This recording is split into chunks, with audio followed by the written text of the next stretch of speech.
Bangla sir Abdur Rashid কুলাঙ্গার পাকিস্তান জামে মসজিদের কুলাঙ্গার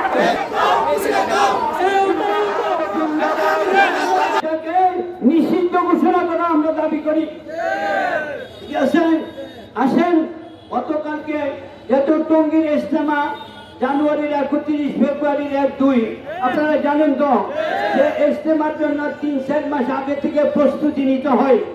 আমাদের সাথীরা উলামায়ে কেরাম, ছাত্ররা, সুয়েই নিজামের সাথীরা টঙ্গীর ইজতেমার কাজের জন্য তারা মাঠে থাকছে, কাজ করছে, সারাদিন কাজ করছে, রাত্রে ঘুমাচ্ছে।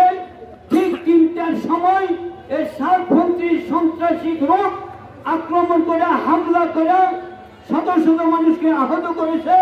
তার মধ্যে আমাদের 4 ভাইকে শহীদ করেছে, যাদের জানাজা আজকে কাকরাইলে হওয়ার কথা আসরের নামাজের পরে। বড় দুঃখের বিষয়, এটা কি তাবলীগ? এটা কি দিন প্রচার? এটা কি ইসলাম? বলেন, ইসলাম কি এটা শিক্ষা দিয়েছে মানুষকে মাইরা তোমরা ইসলামের দাওয়াত দাও? এটা কি ইসলাম শিক্ষা দিয়েছে? অতএব এদেরকে আমরা কখনো সমর্থন করবো না। করবো নাকি না? আল্লাহ আমাদের আজকের প্রতিবাদ মিছিলকে কবুল করুন। আল্লাহ বিক্ষোভ মিছিলকে কবুল করুন। এই আমাদের আজকের বক্তব্যকে কবুল করুন। আল্লাহ টঙ্গীর মাঠে যে সমস্ত ভাইরা